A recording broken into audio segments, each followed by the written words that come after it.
Journaliste, je voudrais d'abord vous souhaiter les meilleurs vœux pour cette année 2025.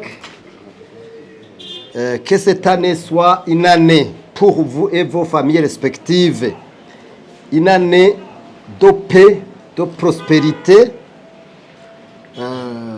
et de promotion dans vos services respectifs.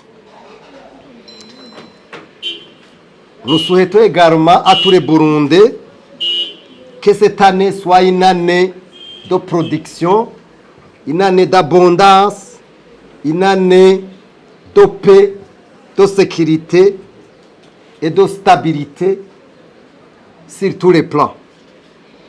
Le but de ce point de presse et de vous parler sur le 12e anniversaire de l'incendie du marché, de l'ex-marché central de Bujumbura. Vous le savez, en date du 27 janvier 2013, vers 7 h du matin, il y a eu l'incendie qui a ravagé toutes les marchandises qui étaient dans son marché. À titre de rappel, ce marché était un marché qui n'est pas seulement un marché, qui avait de l'importance au niveau de la capitale Bujumbura, mais d'abord, qui avait de l'importance à Bujumbura, à l'intérieur du pays et dans les pays limitrophes, que ce soit au niveau du Congo, du Rwanda, de la Tanzanie. Tous les commerçants de la région s'approvisionnaient au Burundi à travers le marché central de Bujumbura. Les marchandises, donc la valeur des marchandises qui se trouvaient dans le marché central de Bujumbura était 20% du PIB du Burundi. Il y avait à peu près 5000 commerçants qui œuvraient dans ce marché. Vous comprenez avec moi que perdre le marché central de Bujumbura, c'était pratiquement perdre 20% de l'économie nationale. Ce qui nous a fort touché, c'est le comportement que le gouvernement de cette époque a affiché à travers ces institutions en charge de la protection des biens des citoyens, parce que la première chose, quand au niveau de l'ORICOM, on a eu l'information vers 7 h du matin, on est allé sur certains médias parce qu'on voyait que c'était le meilleur moyen de faire recours à beaucoup de gens. Nous saisissons par cette occasion de remercier la radio Bonesha FM, la radio Isanganiro et d'autres radios qui ont accepté de relayer notre message en vue de faire appel à toutes les autorités compétentes qui pouvaient à cette époque intervenir pour limiter les dégâts. Malheureusement, même les camions anti-incendie qui devaient venir protéger ou atténuer les flammes, malheureusement, on nous a dit que certains camions étaient entrés d'arroser les gazons de certaines autorités de l'époque. Mais aussi, on avait tout fait pour que les autorités de cette époque puissent s'impliquer. Imaginez l'incendie a été remarqué vers 7 heures, mais jusqu'à 10 heures, on n'en avait pas encore eu vraiment déjà qui pouvaient intervenir. Vous voyez que on n'a pas vraiment eu des leçons à travers cette tragédie. Je voudrais aussi ajouter qu'il y a même d'autres marchés, que ce soit le marché d'Ojabé et d'autres marchés à l'intérieur du pays, qui ont eu des problèmes d'incendie de cette même manière. Malheureusement, on n'a pas vu des enquêtes qui ont été menées en vue de prévenir. Donc, d'où on n'a pas malheureusement, on n'a pas tiré des leçons conséquentes par rapport à cette situation. Si réellement on avait tiré des leçons dans les tragédies qui ont ravagé le marché du pays, on devait constater 4 ou 5 éléments suivants. D'abord, on devait avoir dans le marché, que ce soit les marchés publics, donc de l'État, ou les marchés privés, des couloirs à travers lesquels les camions anti-incendie doivent passer pour limiter les dégâts quand il y a l'incendie dans les marchés. Parce que c'est une manière de prévenir. Il suffit seulement d'aller au niveau du marché de Ruvumera, du marché de Djabé ou ailleurs. Vous allez voir que c'est vraiment... donc, il n'y a pas de couloirs suffisants qui peut, à travers lesquels les camions anti-incendie peuvent passer. De même, les inspecteurs qui doivent être mis dans les places appropriées ne sont pas là. Le troisième élément, c'est en rapport avec les assurances.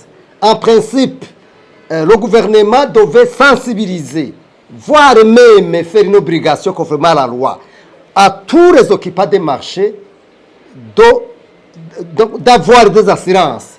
D'abord faire assurer les bâtiments, les locaux, et ensuite assurer les marchandises. Parce qu'au Burundi, on n'a pas malheureusement cette culture des assurances. Quatrième élément, on devait aussi avoir eu des enquêtes indépendantes qui nous montrent réellement le mobile de l'incendie des marchés, les auteurs et les co-auteurs et les sanctions relatives. Malheureusement, jusqu'à aujourd'hui, on n'a pas ces éléments. Cinquième élément, le marché, l'ex-marché central de Bujumbura actuellement, ça fait 12 ans, le RICOM, depuis cette date, n'a cessé de faire un appel vibrant de réhabiliter son marché. Souvenez-vous que les 5000 anciens occupants du marché central de Bujumbura, la plupart d'entre eux ont eu des maladies mentales suite à cette tragédie. Certains d'entre eux se trouvent à l'intérieur du pays, dans les collines natales respectives, mais on ne voit pas réellement des actions concrètes que le gouvernement a fait à part la construction du marché communément appelé Kotebu, que le RICOM n'a cessé de qualifier qu'il est construit comme un poulailler. Il suffit seulement d'aller voir la manière dont ce marché est construit. Si le soleil vraiment devient très lourd, les occupants ont vraiment du mal à continuer à exercer le commerce. De même que ceux qui viennent acheter des marchandises. Vous comprenez que les normes des marchés n'ont pas été respectées dans la construction du marché de Kotebu. Il en est de même pour le marché de Djabé. Allez voir. Donc, pour nous, nous pensons que la notion d'avoir des marchés qui respectent les standards au Burundi, donc les standards des marchés modernes, ne sont pas là. C'est la raison pour laquelle l'ORICOM demande au gouvernement et toutes les autorités compétentes d'abord de faire assurer les marchés, donc les locaux des marchés qui se trouvent sur tout le territoire du Burundi. Deuxième recommandation, c'est de sensibiliser les occupants des marchés, donc les commerçants, à faire assurer les marchandises. Troisième recommandation, nous demandons au gouvernement de disponibiliser des véhicules anti-incendie en vue de protéger les marchandises des commerçants. Aussi, de dégager les couloirs une fois qu'il y a l'incendie, les véhicules anti-incendie puissent avoir des chemins à travers lesquels ils doivent passer pour atténuer les dégâts. Cinquième recommandation, nous demandons à ce que le gouvernement mette en place une commission qui donnerait la lumière sur le mobile, les auteurs et les sanctions qui doivent être infligées aux auteurs de ces incendies, parce que ces incendies ont été provoqués par des individus, malheureusement jusqu'à aujourd'hui, n'ont pas été identifiés. De même, le mobile, parce qu'on ne pouvait pas incendier des marchés sans qu'il n'y ait pas de mobile.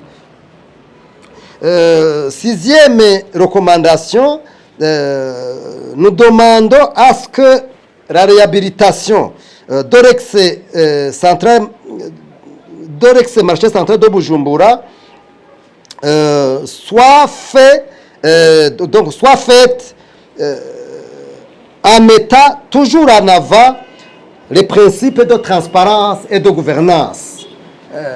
Ici, je voudrais vous rappeler que il y a la société Sino-Africa, d'Orex, ambassadeur du Burundi en Chine, à travers son épouse chinoise, aussi l'association des banques du Burundi, qui ont déjà eu, dans le passé, la réhabilitation de ce marché.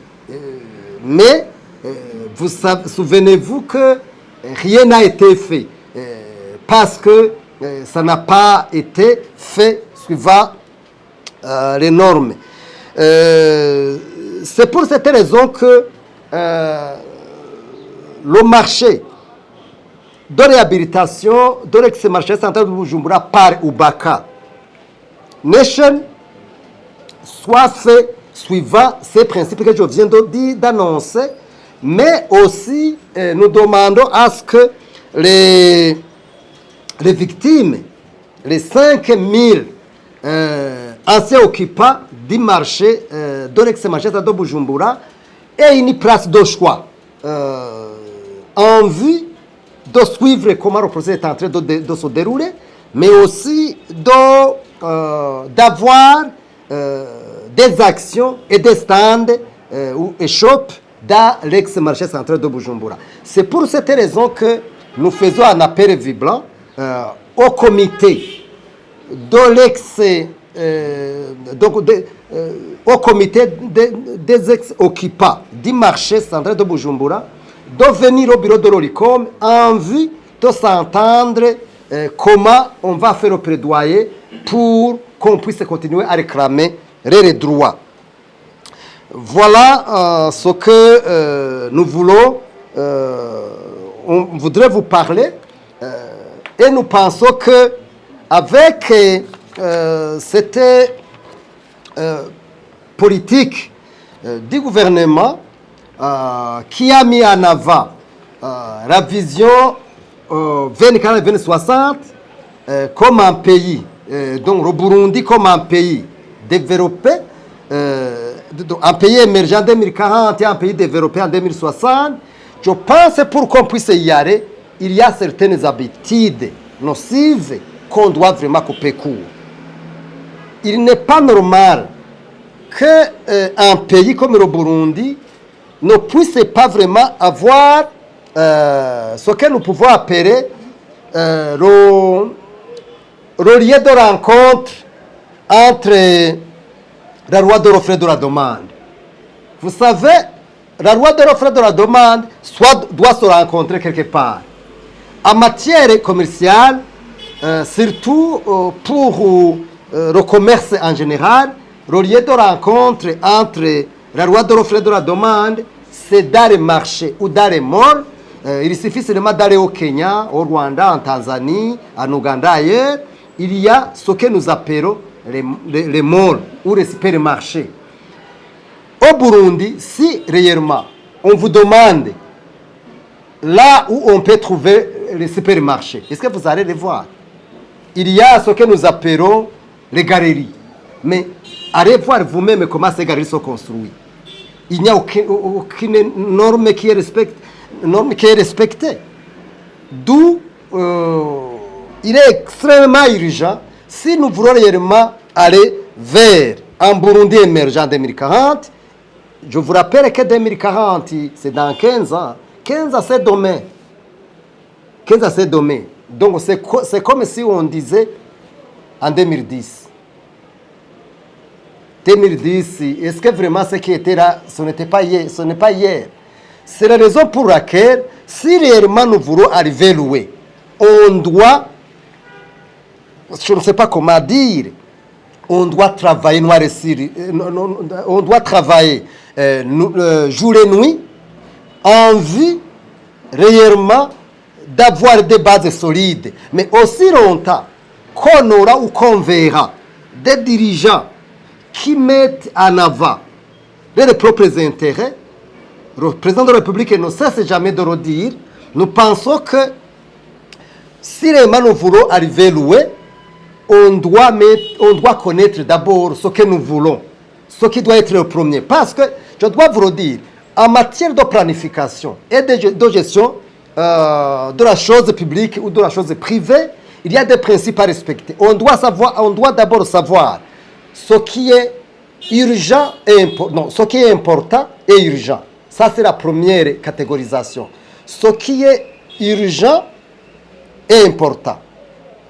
Deuxième élément, on doit savoir ce qui est important mais non urgent. On doit aussi savoir ce qui est ni urgent ni important.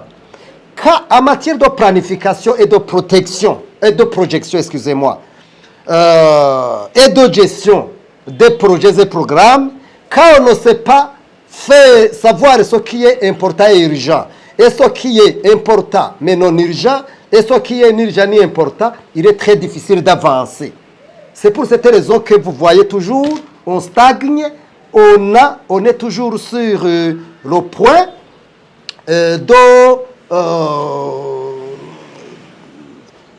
voir l'économie burundaise n'avance pas parce que le taux de croissance économique, regardez, ça fait combien d'années? On est sur 2%. C'est la raison pour laquelle il est extrêmement urgent que, c'est vrai, il faut avoir de l'espoir, il faut avoir de l'espérance quand on est en train de travailler. Mais l'espérance, l'espoir doit avoir ou doit se baser sur des principes rationnels. La rationalité, c'est quelque chose d'important. En matière scientifique, en matière de planification, on doit être rationnel. Si on n'est pas capable de faire ce que je suis en train de dire ici, et d'une manière stratégique et rationnelle, il sera très difficile d'avancer. Mais j'ai l'espoir, comme la prise de conscience de la part de l'autorité publique est déjà là, nous pensons que les choses pourraient avancer.